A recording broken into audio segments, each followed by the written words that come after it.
तो है दोस्तों, कैसे हो सब? बढ़िया।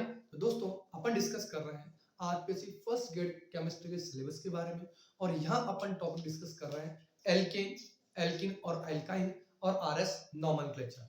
आरएस नोमेनक्लेचर में कंप्लीट कर चुका हूँ, एल्केन में कंप्लीट कर चुका हूँ और एल्किन में स्टार्ट कर रहा हूँ। और एल्किन स्टार्ट करने से पहले मैंने आपको जियोमेट्रिकल आइसोमेरिज्म कंप्लीट कराने की बात कही थी और कंप्लीट हो भी जाएगा दोस्तों। आज जियोमेट्रिकल आइसोमेरिज्म कंप्लीट फिनिश हो जाएगा। ठीक है। इसके बाद में अपन डिस्कस करेंगे एल्कीन के बारे में।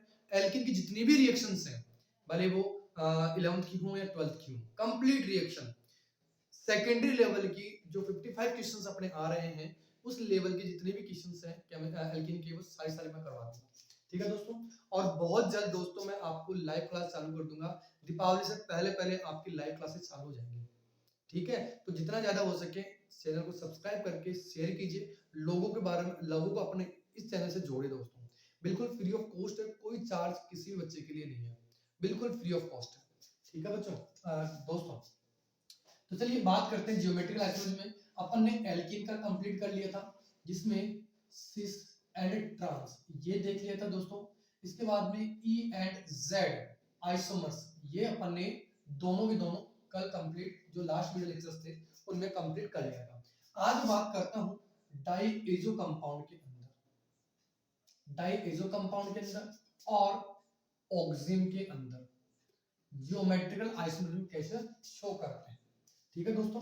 तो इसके अंदर अपन डिस्कस करेंगे सिन एंड एंटी के बारे में, सिन एंड एंटी आइसोमर्स के बारे में। तो चलिए बात करें डाइएजो कंपाउंड की।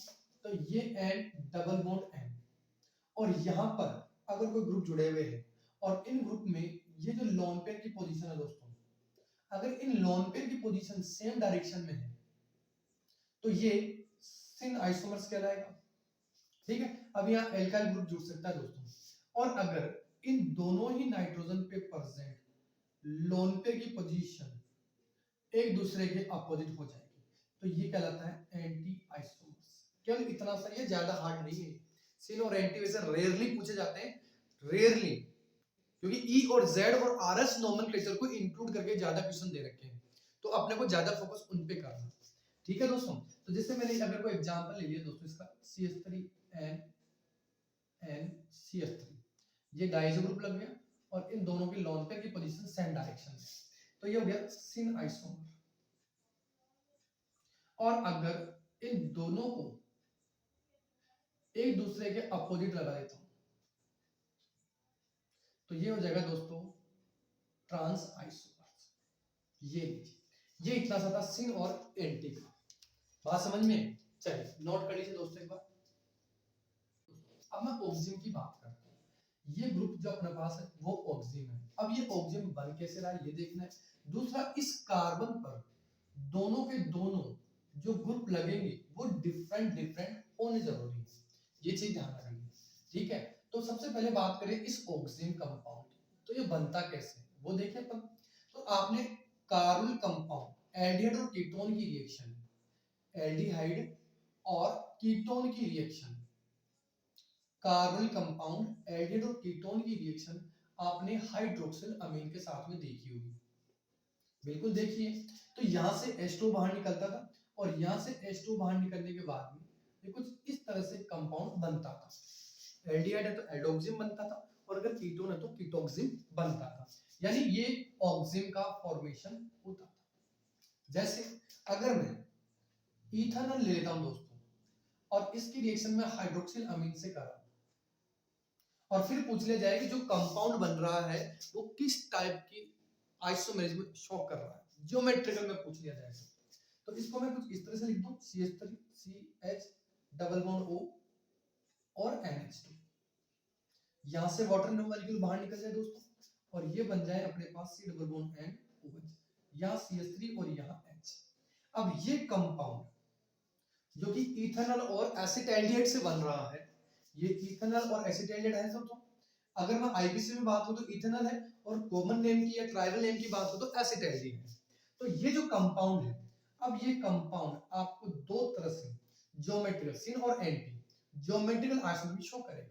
अब इसके लिए आपको मैं बता दूं दोस्तों, एक सिंपल सा तरीका है ऑक्सिम के लिए, कि आपने ये कहा कि सर कार्बन और नाइट्रोजन से ये जो ग्रुप जुड़े हुए हैं CH3 और H और ये OH, तो ये कह दो दोस्तों कि अगर OH की डायरेक्शन और H की डायरेक्शन, ध्यान रखना दोस्तों मैं क्या कह रहा हूं, अगर OH और H की डायरेक्शन सेम साइड में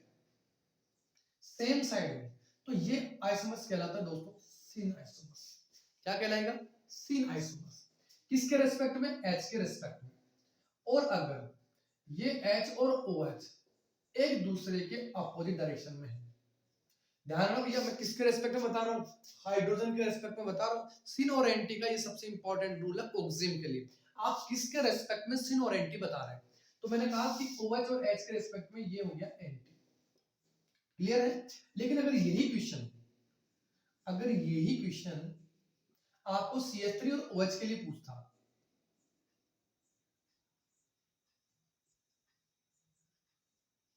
ठीक है, CH3 OH के लिए, तो ये हो जाता सिन, और ये अगर एक दूसरे के अपोजिट लगा देता हूं CH3 OH, तो ये हो जाता एंटी आइसोमर्स। देखिए बात समझ में आई क्या? अगर मैं इस H की जगह दोस्तों, अगर H की जगह अपन लगा दें CH3, देखो दोस्तों समझना एक बार, मैंने लिया CH3 और इधर लिया C2H5, ये N और OH। अगर मैं इस OH को रेस्पेक्ट टू CH3 देखूं तो सिन हो गया दोस्तों, और अगर मैं C2H5 एंड CH3 ये देखो CH3 के रेस्पेक्ट में, तो ये हो गया अपने पास एंटी आइसोमर्स। ये OH और CH3 के रेस्पेक्ट में हो गया। लेकिन अगर मैं इसी आइसोमरिज्म को C2H5 वर्सेस OH देखता, तो यहाँ एक दूसरे के अपोजिट है दोनों, एंटी हो गया। मैं गोला अंडरलाइन या सर्कल कर रहा हूँ दोस्तों, ये चीज समझनी है अपने को। और OH और C2H5 के रेस्पेक्ट में अगर देखा जाए तो ये हो गया अपने पास सिन आइसोमर्स। तो ये इस तरह से अपन सिन और एंटी आइसोमरिज्म की बात करते हैं, बिल्कुल सिंपल सा और सीधा तरीका दोस्तों, क्लियर है। तो अब अपना जो कंप्लीट जियोमेट्रिकल आइसोमरिज्म का टॉपिक था, जिसमें मैंने सिस और ट्रांस देख लिया एल्कीन के अंदर, ई और जेड आइसोमर्स देख लिए, और सिन और एंटी ऑक्सिम और डाइजो कंपाउंड में देख लिया दोस्तों। अब बात यह है कि अगर आपके पास में जियोमेट्रिकल आइसोमरिज्म दे रखा हो और फिर वो क्वेश्चन पूछा जाए कि टोटल जियोमेट्रिकल आइसोमरिज्म कैसे कैलकुलेट करें, हो सकता है क्वेश्चन, तो चलिए वो भी डिस्कस कर लेते हैं, नोट कीजिए इसको। अगर अपन टोटल जियोमेट्रिकल आइसोमरिज्म कैलकुलेट करें तो उसका क्या रूल या फॉर्मूला होगा वो मैं डिस्कस कर रहा हूँ दोस्तों। पूरा सिलेबस कराऊंगा, डोंट वरी, आप विश्वास रखिए, आपको मैं पूरा सिलेबस कराऊंगा। और दीपावली, इससे मैं कह रहा हूँ दीपावली पहले पहले मैं आपकी लाइव क्लासेस भी चालू कर दूंगा यूट्यूब पर लाइव क्लासेस वीडियो अपलोड करूंगा। इसके साथ साथ आपकी शाम को ही इसी समय 8:30 या 9 बजे से मैं लाइव क्लासेस भी चालू कर दूंगा दोस्तों, ठीक है दोस्तों। चलिए जियोमेट्रिकल आइसोमरिज्म की बात करें, इसके लिए मैंने लैपटॉप भी परचेज कर लिया है, अभी कल ही लैपटॉप परचेज करके लेके आया दोस्तों मैं, और एक बस पेन टैब ला रहा हूँ मैं, जो ये पेन टैब का मैंने ऑर्डर कर दिया है, 2 या 3 दिन के अंदर वो पेन टैब मेरे पास आ जाएगा। तो मैं जल्दी से जल्दी आपके लिए लाइव क्लासेस भी चालू कर दूंगा, आपका सिलेबस पूरा कंप्लीट कराऊंगा, ये पूरा विश्वास रखना दोस्तों, पूरा का पूरा विश्वास आपको होना चाहिए। चलिए बात करें एल्कीन की नेचर की, कि आपको एल्कीन, भाई जनरल जो कंडीशन है एल्कीन की वो तो अपने को पता होना चाहिए कि डबल बॉन्डेड कार्बन एटम होना चाहिए, और ईच कार्बन एटम पर डिफरेंट एटम और ग्रुप जुड़े हुए होनी चाहिए, ये जनरल कंडीशन थी। तो अब इसमें ये देखना है कि अगर आपके पास में अनसिमेट्रिकल एल्कीन हो दोस्तों, अनसिमेट्रिकल एल्कीन, तो क्या कंसेप्ट लगाना है, और अगर एल्कीन सिमेट्रिकल होती है तो फिर अपन कौन सा फॉर्मूला लगाएंगे, ठीक है। तो अगर अनसिमेट्रिकल एल्कीन है, अनसिमेट्रिकल एल्कीन कैसे दोस्तों, ये कार्बन डबल बॉन्ड, ठीक है, इधर एल्काइल ग्रुप जुड़ रहा है और इधर भी एल्काइल ग्रुप जुड़ रहा है, और यहां अगर टोटल जो कार्बन है और वो टोटल कार्बन अनइक्वल हो गए इस R और R डैश के, कहने का मतलब ये हुआ कि ये एल्कीन अनसिमेट्रिकल थी, जिसमें दो बराबर पार्ट नहीं हो रहे, जिसमें सिमेट्री नहीं लग रही है, वो एल्कीन क्या है, अनसिमेट्रिकल है। और इस अनसिमेट्रिकल एल्कीन के लिए दोस्तों आपको क्या करना, total number of double bond जो कि जियोमेट्रिकल आइसोमर्स में आ रहे हैं, डबल बॉन्ड, जो कि जियोमेट्रिकल आइसोमर्स में शो कर रहे हैं, ध्यान रखना मैं उन डबल बॉन्ड की बात कर रहा हूं जो जियोमेट्रिकल आइसोमर्स में शो कर रहे हैं दोस्तों, ध्यान रखना मैं फिर बोल रहा हूं, मैं उन डबल बॉन्ड की बात कर रहा हूं जो जियोमेट्रिकल आइसोमर्स में शो कर रहे हैं। उन डबल बॉन्ड के बेसिस पर मैं फॉर्मूला लगा लूंगा 2n², जहां जो n की वैल्यू है दोस्तों, जो n की वैल्यू है, ये n क्या है, नंबर ऑफ स्टीरियोजेनिक सेंटर, और ये स्टीरियोजेनिक सेंटर कौन सी चीज है दोस्तों, ये है number of double bonds. Stereogenic centre क्या है यहाँ पर, नंबर ऑफ डबल बॉन्ड। जैसे फॉर एग्जांपल दोस्तों मैंने ले लिया ये कंपाउंड, अब देखिए आप खुद आइडिया लग जाएगा कि एल्कीन सिमेट्रिकल है, ये अनसिमेट्रिकल। तो ये डबल बॉन्डेड कार्बन CH तो है, लेकिन इधर वाला एल्काइल ग्रुप और इधर वाला इथाइल ग्रुप, यानी मिथाइल और इथाइल दोनों के दोनों अनइक्वल है। तो अगर मैं यहां से इसको प्लेन लगाता भी तो ये वाला पोर्शन इस पोर्शन से डिफरेंट हो जाता। तो इस केस में ये जो एल्कीन है वो कौन सी जाती है दोस्तों, अनसिमेट्रिकल एल्कीन हो जाती है। और इस अनसिमेट्रिकल एल्कीन के लिए टोटल जियोमेट्रिकल आइसोमर्स निकालने का जो फॉर्मूला है वो ये है, सीधा सीधा फॉर्मूला आएगा दोस्तों। 55 क्वेश्चन जो सेकेंडरी लेवल पे क्वेश्चन आ रहे हैं वो आएंगे सेकेंडरी लेवल पे ही, भले आपने नेट की हो जेआरएफ की हो, इसका कोई दिक्कत नहीं दोस्तों। इसमें बहुत सारे बच्चे हैं जो नेट जेआरएफ भी होते हैं और जिन्होंने पीएचडी तक कर ली होती है दोस्तों। बिल्कुल आप जो सोच रहे हैं मैं बिल्कुल वही बता रहा हूँ कि यहाँ आपकी 11th 12th भी स्ट्रॉन्ग होनी जरूरी है, क्योंकि एक एक मार्क्स आपके लिए इंपॉर्टेंट होगा, एक एक क्वेश्चन आपके लिए इंपॉर्टेंट होगा। और आपको बता दो एमएससी में केवल 10 क्वेश्चन ही आएंगे एमएससी के, वहां से अपना सिलेक्शन हो या न हो, लेकिन सेकेंडरी और बीएससी लेवल की केमिस्ट्री के बेसिस पर आपका सिलेक्शन 100% होगा दोस्तों। विश्वास रखिए ये आपको 100% सिलेक्शन देगी, इसीलिए सबसे ज्यादा आपको सेकेंडरी और बीएससी वाला जो मैटर है, बीएससी और सेकेंडरी लेवल का जो सिलेबस है उस पर ज्यादा फोकस अपने को करना है। 10 क्वेश्चन वाला मैटर भी मैं कराऊंगा, 100% कराऊंगा, लेकिन सबसे ज्यादा मेरे को 55 प्लस 55 ये जो टोटल क्वेश्चन हो गए दोस्तों 110 नंबर 110 क्वेश्चन हो गए जो कि 220 मार्क्स के हो गए दोस्तों। टोटल 220 मार्क्स के, तो ये सेकेंडरी और बीएससी का मैटर कवर कर रहा है। बस यहां से आपका अगर कवर हो रहा है तो फिर आपको केवल फर्स्ट पेपर की तैयारी करनी है, क्योंकि इसमें साइकोलॉजी भी जुड़ेगी दोस्तों, साइकोलॉजी जुड़ेगी और फर्स्ट पेपर जुड़ेगी जिसकी आप तैयारी करते रहिए। चलिए तो अपन यहाँ चेक करें कितने डबल बॉन्ड है, तो यह स्टीरियोजेनिक सेंटर दोस्तों। अब n की वैल्यू यहाँ कितनी आ रही है 1, तो अपने पास फॉर्मूला था 2 की पावर n यानी 2 की पावर 1 इक्वल टू, तो यहाँ इस कंपाउंड के कितने जियोमेट्रिकल आइसोमर्स बन रहे हैं, 2 बन रहे। थोड़ा चेंज कर देता हूँ दोस्तों, दूसरा एग्जांपल लेता हूँ। चलिए यहाँ मैंने देखा ये से मैं एल्कीन और ये डबल बॉन्डेड एल्कीन, लेकिन इधर जो लगने वाले एल्काइल ग्रुप हैं वो डिफरेंट डिफरेंट लगा दिए दोस्तों, ठीक है सर। तो अनसिमेट्रिकल एल्कीन होगी, प्लेन तो लग नहीं रहा। अब मैं काउंट कर लूं स्टीरियोजेनिक सेंटर, एक तो ये रहा और एक ये रहा, टोटल कितने हो गए 2। तो 2 n की वैल्यू कितनी होगी 2, तो फॉर्मूला में रख दीजिए दोस्तों 2 की पावर 2, तो कितना हो जाएगा 2 * 2 = 4। यहाँ 4 जियोमेट्रिकल आइसोमर्स बन रहे हैं दोस्तों, कितने 4। चलिए आगे चलते हैं अनसिमेट्रिकल और सिमेट्रिकल की ओर, नोट कीजिए इसको। अब मैं बात करता हूँ सिमेट्रिकल एल्कीन के लिए, सीधा सीधा है। इसका जो फॉर्मूला है दोस्तों वो क्या है वो देखेंगे। एक बार मैं ये बता दूं कि अगर कोई एल्कीन है और उसमें ये जो टर्मिनल एल्काइल ग्रुप है वो दोस्तों अगर सिमिलर हो जाए तो हो सकता है उस एल्कीन में आपके पास में प्लेन लगा करके भी आप चेक कर ले, या इस एल्काइल ग्रुप के बेसिस पे चेक कर ले कि अगर उस डबल बॉन्डेड एल्कीन को मैं बराबर 2 पार्ट में कर देता हूं तो वो एल्कीन कौन सी आ जाएगी, सिमेट्रिकल। जैसे फॉर एग्जांपल दोस्तों मैंने ये ले लिया,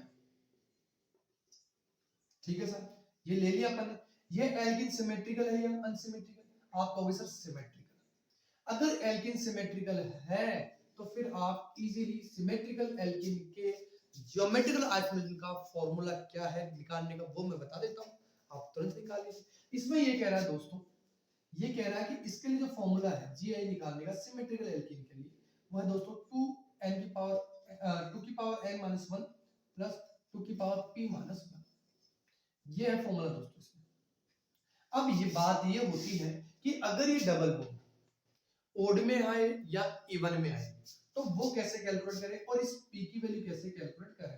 तो p की वैल्यू क्या है दोस्तों, अगर आपके पास में डबल बॉन्ड, अगर डबल बॉन्ड इवन में आता है दोस्तों, समझना दोस्तों, अगर number of double bond even number में होते हैं तो इसके लिए पी की वैल्यू निकालने के लिए फॉर्मूला होता है n/2।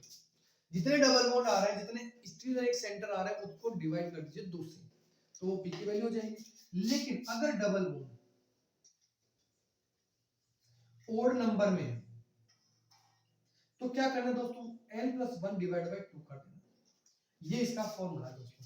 तो आप चाहो तो इसको ये भी बना सकते हो, p की वैल्यू ये भी रख सकते हो, ये भी रख सकते हो, अकॉर्डिंग टू n की वैल्यूज या स्टीरिक सेंटर। जैसे अगर मैं इसी की बात करता हूं, यहाँ डबल बॉन्ड कितना है, एक, सिमेट्रिकल एल्कीन है, एक है तो फॉर्मूला कौन सा लगाऊंगा, p की वैल्यू का ये n+1 यानी 2 की power p equal to 2 sorry 1+1/2 यानी कितना हो जाएगा, 1 हो जाएगा। तो इसमें लगा के देख लेते हैं दोस्तों, ये एल्कीन है, सिमेट्रिकल एल्कीन है, बिल्कुल सिमेट्रिकल एल्कीन है, फॉर्मूला लग जाएगा 2 की पावर n-1 प्लस 2 की पावर p-1। पहले p की वैल्यू निकाल लें, तो p की वैल्यू निकालने के लिए मैं कहूंगा सर डबल बॉन्ड कितने हैं, आप कहोगे सर एक, तो रख लीजिए वैल्यू। वैसे तो मेरे को पता, आप सोच रहे हो सर सीधे सिस और ट्रांस बन रहा है, दो जियोमेट्रिकल आइसोमर्स बन रहा है, सबको ही पता है, आपने भी कैलकुलेट कर लिया देख के, लेकिन फॉर्मूला भी तो लगा के देखो एक बार, क्या पता आपको ये इतनी आसान है लेकिन दे ही नहीं, मिले ही नहीं आपको। तो ये चीज ध्यान रखना दोस्तों, 1+1/2 2/2 इक्वल टू 1। तो ये p की वैल्यू अपने पास आ गई, तो यहाँ रख लीजिए 2 1-1 प्लस 2 1-1 कितना हुआ दोस्तों, 2 की पावर 0 प्लस 2 की पावर 0। और अपन जानते हैं किसी भी की पावर 0 होती है तो वैल्यू किसके बराबर होती है, 1 के। तो 1+1 कितना होगा दोस्तों, देखिए समझ में आया क्या, तरीका समझ में आया क्या। चलो एक और एग्जांपल लेता हूं दोस्तों, सिंपल से तरीके हैं दोस्तों, अगर एक बार समझ में आ गया तो कोई दिक्कत नहीं है, बस आपको रेगुलर नोट्स बनाते रहने दोस्तों, अगर रेगुलर बना लोगे तो कभी दिक्कत नहीं आएगी आपको। अब देखिए यहाँ मैंने एल्कीन लिए जिसमें ये डबल बॉन्डेड कार्बन और ये डबल बॉन्डेड कार्बन दोनों के दोनों ज्योमेट्रिकल आइसोमरिज्म शो कर सकते हैं, यानी यहाँ जो स्टीरिक सेंटर है दोस्तों वो कितने हो गए अपने पास, दो हो गए, स्टीरिक सेंटर कितने हो गए, दो, एक ये रहा और एक ये रहा। चलिए अब ये चेक करें कि क्या ये एल्कीन सिमेट्रिकल है, तो बिल्कुल सिमेट्रिकल है, यहाँ से आप इस एल्कीन के दो बराबर पार्ट कर सकते हैं, तो सिमेट्रिकल एल्कीन है। अब आप चेक कर लीजिए कि यहाँ और यहाँ टोटल जो डबल बॉन्ड है उसके बेसिस पर कौन सा फॉर्मूला लगेगा। अब डबल बॉन्ड इवन में है तो मैंने क्या बताया, n/2 लगाना है, तो पहले फॉर्मूला लिख लीजिए दोस्तों, 2 की पावर n-1 प्लस 2 की पावर p-1, तो p की वैल्यू निकाल लीजिए n/2 क्योंकि इवन नंबर में है तो 2/2 = 1 होगा, तो ये वैल्यू रख लीजिए n की वैल्यू, यहाँ कितना हो जाएगा 2 की पावर 2-1 प्लस 2 की पावर 1-1, तो ये हो गया 2 की पावर 1 प्लस ये हो गया 2 की पावर 0, ये 2 की पावर 1 2 हो गया प्लस ये 2 की पावर 0 कितना हो गया, टोटल ज्योमेट्रिकल आइसोमर्स कितने हो गए दोस्तों, 3। बिल्कुल सही बात, आप 3 ही सोच रहे होंगे क्योंकि ये जो p की वैल्यू है वो n/2 से, n की वैल्यू कितनी आ रही है, 2 आ रही थी, तो 2/2 करके मैंने 1 निकाल ली, तो 2 की पावर 1 -1 हो जाएगा दोस्तों। ये कितना था, n की वैल्यू 2 आ रही थी, 2 की पावर -1 हो गया, तो ये हो गया 1, तो 2 की पावर 1 प्लस 2 की पावर 0, तो p की पावर 1 को मल्टीप्लाई करके 2 आएगा और 2 की पावर 0 का मतलब कितना होता है, 1 होता है। क्या बात समझ में आ गई क्या, ये था अपना ज्योमेट्रिकल आइसोमरिज्म निकालने का सबसे बेस्ट तरीका, टोटल ज्योमेट्रिकल आइसोमरिज्म कैसे निकालते हैं। तो ये सिलेबस आपका एल्कीन का जो ज्योमेट्रिकल का पोर्शन था वो मैंने कंप्लीटली करवा दिया दोस्तों, बिल्कुल सिस्टमेटिक तरीके से कराऊंगा दोस्तों, विश्वास रखिए, मैं फिर बार-बार कह रहा हूं सिस्टमेटिक तरीके से ही आपको पूरी केमिस्ट्री कराऊंगा। अब मैं कल डिस्कस करूंगा दोस्तों स्टार्टिंग एल्कीन से, एल्कीन की डिस्कस करूंगा, इंट्रोडक्शन करूंगा मैं, इंट्रोडक्शन के बाद में एल्कीन के जितने भी प्रिपरेशन मेथड होंगे उन सभी को एक ही साथ एक ही वीडियो के अंदर पहले सबसे पहले नोट कर दूंगा, इसके बाद में फिर वन बाय वन अपन उन एल्कीन के जितने भी रिएक्शंस हैं वो सारे अपन डिस्कस करते चलेंगे। ठीक है दोस्तों, चैनल को सब्सक्राइब जरूर कीजिएगा अगर आपको वीडियो अच्छा लग रहा हो, और कमेंट करके जरूर बताइए दोस्तों, और अगर आपकी कोई नीड हो तो भी आप कमेंट करके जरूर बताएं दोस्तों, अगर कोई टॉपिक से रिलेटेड हो या केमिस्ट्री से रिलेटेड हो, आप सारे पॉइंट आप चैट बॉक्स में या कमेंट बॉक्स में आपको बताना है दोस्तों, कंफर्म बताना है। ठीक है दोस्तों, कल मिलते हैं एल्कीन के साथ, बाय दोस्तों।